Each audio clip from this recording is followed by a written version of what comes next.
我是赵少康，欢迎来到 TVBS 赵康战情室。在我们现场特别来宾，中嘉宾委员李永平前副市长，游志斌发言人，江启臣委员，陈以信委员，张思刚议员。好，那么军警线扩编呢，干嘛？要部署城镇战，真的哦，打城镇战哦。那城镇战光靠军人也不行嘛，所以警察也进来了，宪兵也进来了。哦，甚至这个海巡也进来了，统统进来了。所以我们看到宪兵、保二总队、海巡都将扩编哈。那宪兵202指挥部现在规模是5600人，要增大到11000人。保二原来只有1200人，现在要增加到4500人。海巡署也是要变成第二海军要给他很多的装备哈。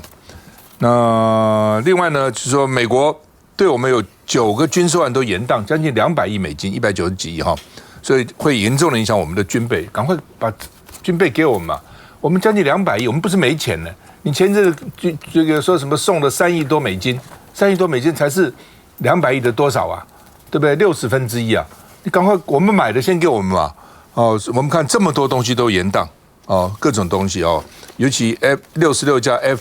F16V 了然后呢一路下来都延宕那老共呢大举扰我空跟海5舰20机来出战那另外呢这个也有讲说老美是不是故意对我们的军售延迟，所以他变成了老美去跟老共谈判的筹码一直希望跟拜登见面希望这样希望那样那所以就你赶快把军售欠我们的还给我们嘛，我们买的定好的为什么要拖延呢？不是说很重要吗？不台湾很重要吗？那说呢美国会给我们这个外国军事融资都不随正道，正道就我们买，你把我们买的武器给我们嘛，给你一些其他的所以现在给你融资给你贷款，要你帮你建立不对称战力俄国的议长说，美国准备让台湾步上乌克兰的命运，华府正准备让台湾跟随乌克兰的命运。拜登计划军援台湾是犯了另外一个错误。乌克兰政策失败以后，他要寻求救赎，所以呢，他现在呢一边虚伪的坚称奉行一中政策，同时尽力让台湾变成反中国，要求联合国谴责拜登在台海的挑衅行为。这是俄罗斯的议长换句话说呢，他就是说呢，台湾将来就会变成乌克兰一样，这是大家比较担心的了哈。那白宫一直讲说，我们是支持台湾自我防卫自我防卫台湾能够自己变成一个军火库，变成一个自我防卫的一个战地那就可以防止老共去我们看一下。这里是厦门点，你所谓的24海里线不存在，请注意你的用语。这段录音很耳熟，这是共建去年11月与我海军马公舰的广播对话。共军配合8·1建军节制作系列纪录片，内容很针对台湾。在南国丛林，处处都是沼泽，荆棘密布。在这气候下训练，专家解读可能是以台湾的天气作为想定，不单纯的还有这一幕。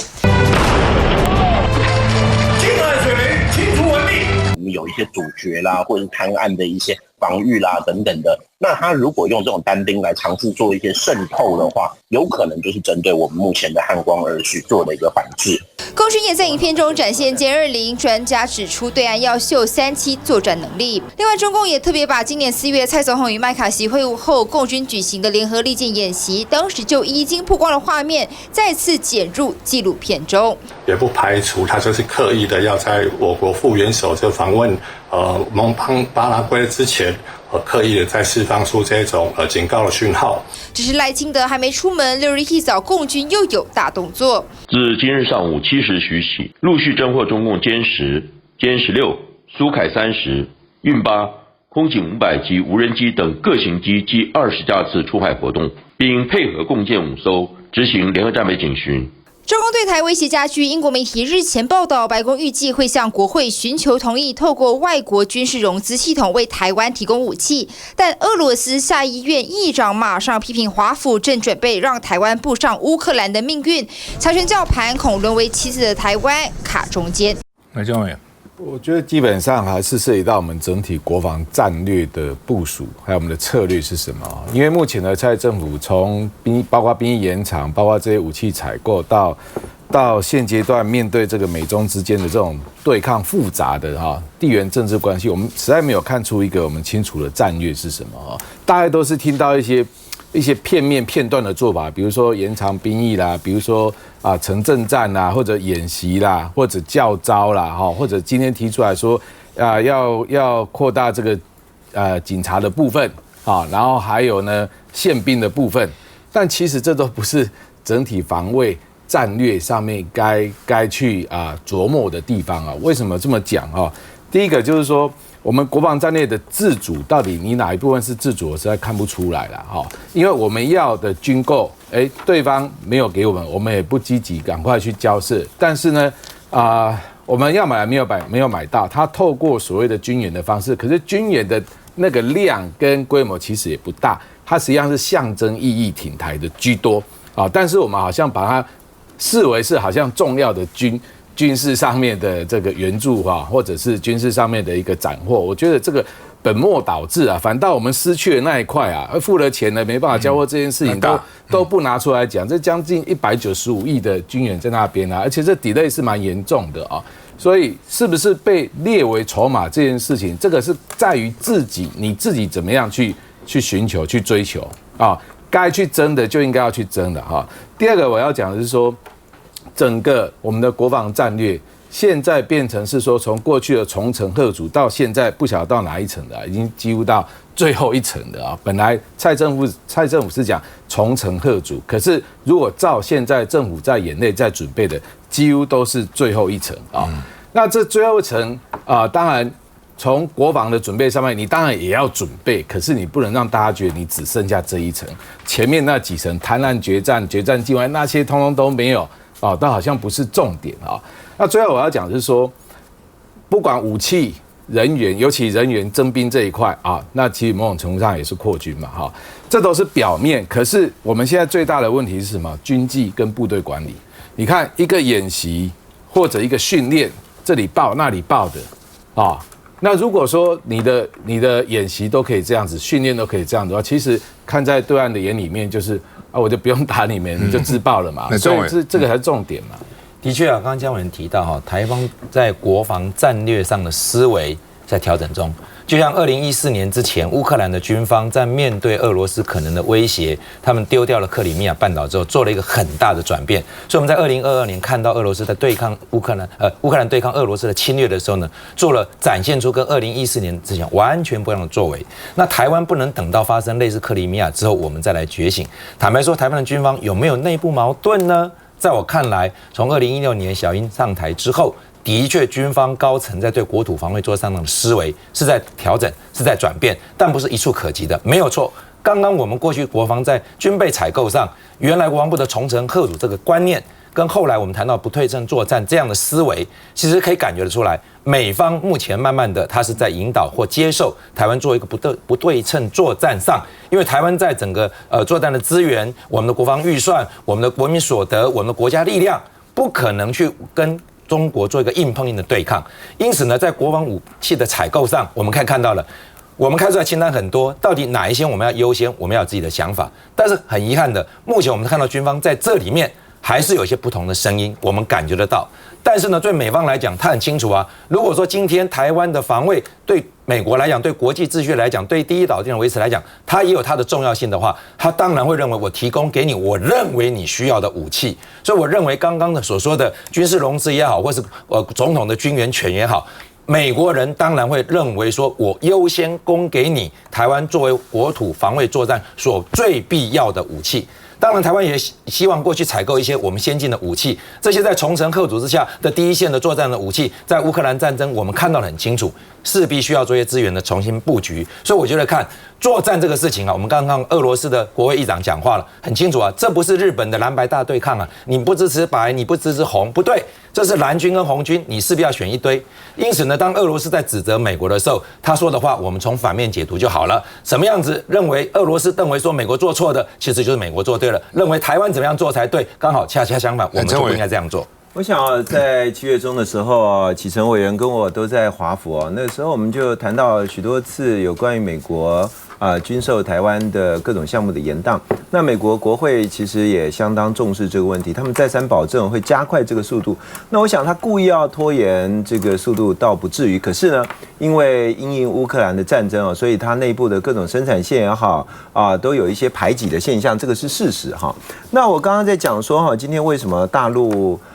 释放这样的一个军事演习的影片。其实如果大家记忆犹新的话，过去几年前不也有朱日和的演习吗？他不是甚至把总统府的这个 building 都把它建在那个地方他那个指标的这个也是相当的清楚。那我觉得这个时间点的确不无可能是由于赖清德副总统即将要出访过境美国，而他这次过境美国有双重的意义，一个是我们自己的外交的一个场域，另一个是他自己要选总统所以这一仗对民进党来说只能够赢不能够输。那所以他现在的这个动作，一方面有可能是要打压美国对于赖清德可能过境美国的待遇，另一个也希望打压我们在巴拉圭那样一个国际场合跟其他国家能够进行外交互动的一个机会所以我觉得有这个压制的效果。至于这个军方事实上我们现在正在进行扩军的动作，我自己是国防委员，启程跟我都是我在地方上基本上我们的后备的这个指挥的体系已经开始扩编后备旅了。换而言之，在原来以前的一些动员旅的地方都裁撤现在都全部回过来变成后备旅。而后备旅一方面要把后备的教召军人放进来，另一方面也开始鼓励这几年退役的军人回军。就鼓励这一些刚退役的还有战力的，鼓励他们回军来组成后备旅。所以现在我们在做一个实质上面扩军的动作。虽然蔡政府不愿意很这个明白的在讲这些事情，但是地方上面风声鹤唳我觉得这已经是山雨欲来的一个现象。来这个志平，你们怎样要被征兵的，对不对？我们从这个比较年轻人的角度因为新党在推那个反兵役延长公投啦那年轻人对这个反兵役延长公投是比较有感那不用当兵的人就是说可能跟我关系不是很大，但是我想很重要一点就是说台湾整个社会要有一个觉醒啦。我昨天去看了我们中立有一个叫异域故事馆就是在讲当年那个金三角那一堆士兵在流亡的过程中，我觉得有2句话可以提供我们观众参考，一个是没有一场战争值得歌颂，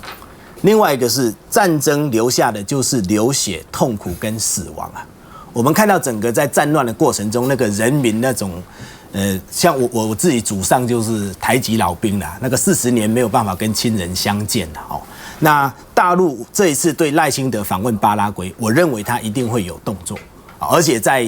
很多的这个信息方面，他们是做了一定的预备。那我觉得台湾尽量不要拱火啦，这个比较重要。休息一下再回来。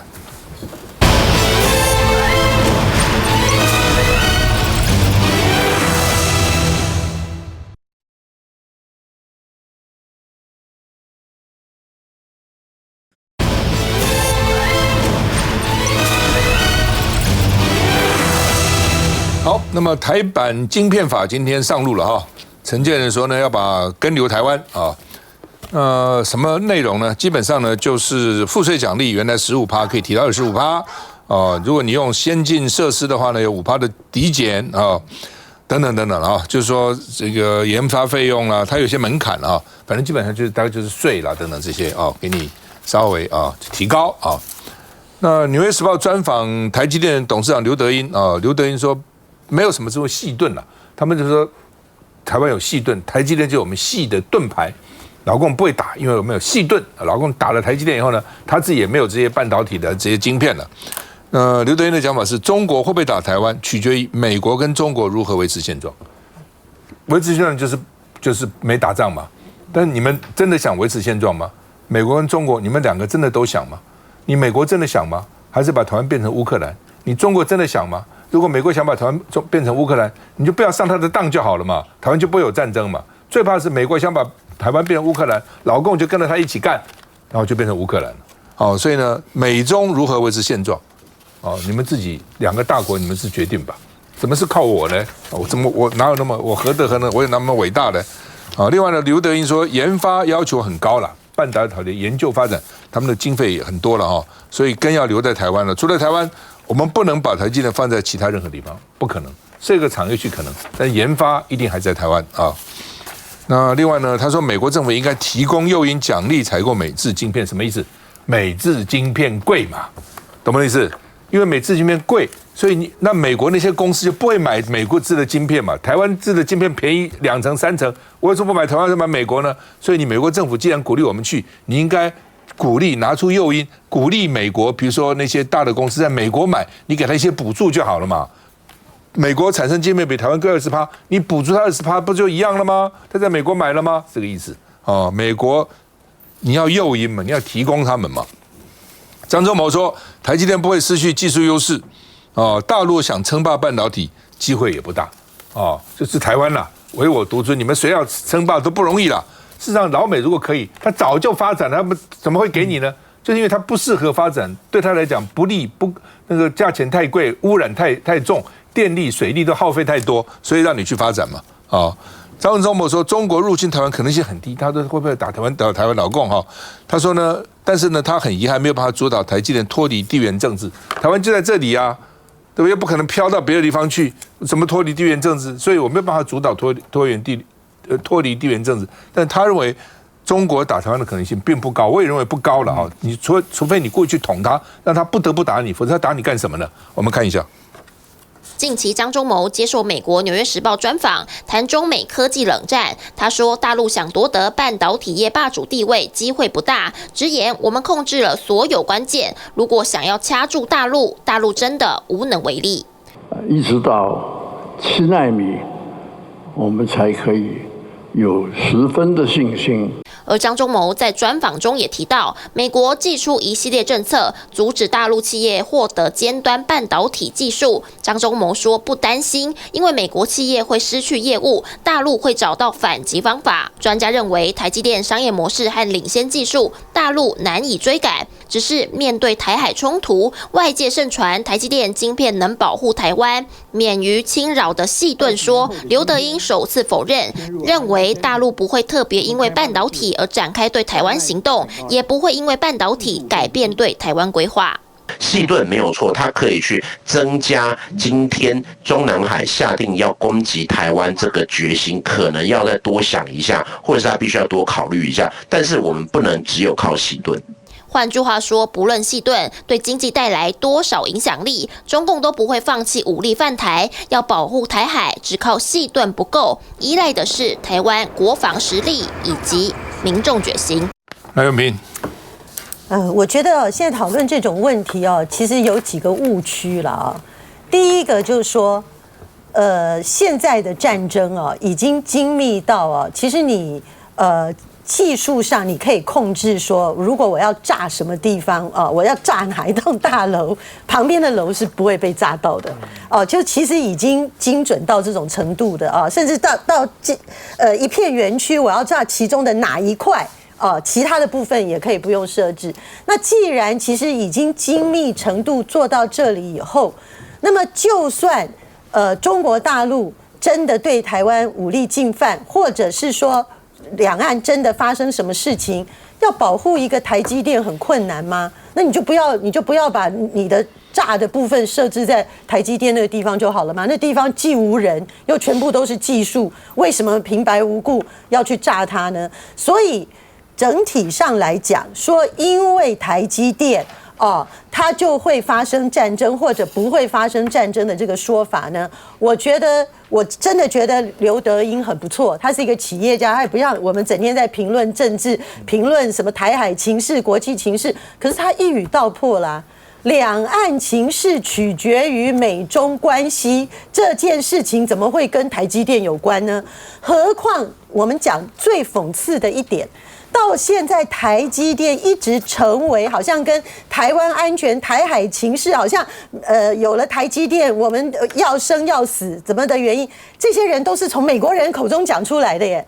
中国大陆的相关人士从未拿台积电作为一个这个说法或者标的，全部都美国人讲的。美国人还怎么讲？美国人还有一些这个智库的战略的人士主张说，如果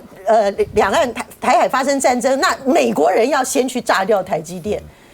那意思就是说，也不能够让你中国大陆拿到最好的高科技。所以从这个的角度实在是觉得，就台积电这个议题既然张忠谋也讲得很清楚，中国大陆呢没有办法跟台湾竞争。我觉得现在接下来的情势，我们要担心的，我是只讲台积电，我们要非常担心的是美国的状况。第一个，美国现在在拜登政府主政的时候，强迫台积电以及带他的这个其他的相关产业被迫去美国设厂，这个大家已经看到了。可是事实上呢，去美国呢，对台积电的发展并不是非常有利。我光跟大家讲一个很小的例子，就是我自己在留学美国的发现。我们在台湾的工作，虽然说有一个下午6点或者6点半或者7点可以下班这个时间，可是基本上我们台湾人的工作习惯是不太计较的啊。大家朋友之间呢，何时吃晚餐什么的都是随意的。美国人在1990年代，我在美国纽约上班的那个上学的时候，我的所有工作的同学，他们到6点一定准时去 Happy Hour。我都非常的惊讶，他们就一到那个就没有人要工作，绝对都去 Happy Hour。那这种状况，请问你台积电，你对于这个效率、成本、研发各方面控制的如此好的高端技术，你能接受吗？所以他在美国的部分，他没有办法聘到那样的员工，然后整体的社会文化完全不支持你，所以不是技术的问题。可是现在危机又来了，因为拜登还只是叫你强迫你台积电去美国设厂。川普如果一旦当选，川普他放言什么？他说你台积电是偷我们的技术啊！你们要还回美国啊！所以以后还不晓得有多少官司要打呢。台积电是怀璧其罪啦。其实看得出来，包括从张忠谋到这个刘德音，都希望说美中台三方不要拿我当筹码，不要拿我当武器啊。但是呢，民进党政府有意无意的就拿台积电当成一个武器。所以看每次美国一些重要的参众议员来啊，座上宾一定都有台积电。好，这些是也许开心也好，也许这个被迫也好，都是在去吃饭，跟这些参众议员高陪，就说代表说，蔡英文政府，我们台湾有台积电这个宝，希望美国呢在很多的部分呢，能够因为台积电跟台湾这方面呢，在经贸上面、国防方面，能够多来做这些交流合作。所以台积电变成民进党政府一张牌，过去8年看起来，但是看得出来，因为台积电的业绩中国大陆很多嘛。但南京厂也生产了很多这个晶片，虽然比台湾的技术稍微低一点，但是足够应付大陆的市场。这是它很重要的客户来源，它不可能因为我就专注于美国而丢了整个中国大陆市场。所以对台积电来说，走这个钢索政治是台积电的领导人必须修的一门课，而且看起来他这堂课修的呢，可能比所有政治人物都好。那更何况他现在在美国也面临到一些困境，比如说亚利桑那的这个建厂过程当中，因为美国工人贵。台积电想引进台湾的工人过去，但当地最大的工会基本上是反对台积电这么做，所以是他的在美国的一些设厂的进度，坦白说也遭很多的延宕，再加上台美两边工程师在工作文化态度很多不同事实上，张忠谋心里很清楚，在美国的投资一定会时间又长，回收又慢。所以其实看得出来，刘德音也好，张忠谋也罢，都不希望台积电变成美中台三方任何一个人的武器。所以他就讲，他要去地缘政治化，然后很遗憾没有这个过去的全球化时代已经结束，因为全球化时代是台积电获利最辉煌的时代，也是他成长最快的时代。所以对张忠谋来说，台海和平是他心中的最想做的一件事情，唯有和平，他才真的跟留台湾，而且赚钱赚全世界。就是说，人家讲一个国家有3军陆海空嘛，我们蔡英文有4军陆海空加上台积电，变成他的4大这个军事部署，从某个角度是细盾。这任何事情为什么把台积电早去跟美国人讲？我们有个台积电，老共如果打就先打台积电，你美国也要先打台积电，大家都要先打台积电。美国也讲啊，老共来了先把台积电给炸了。休息一下再回来。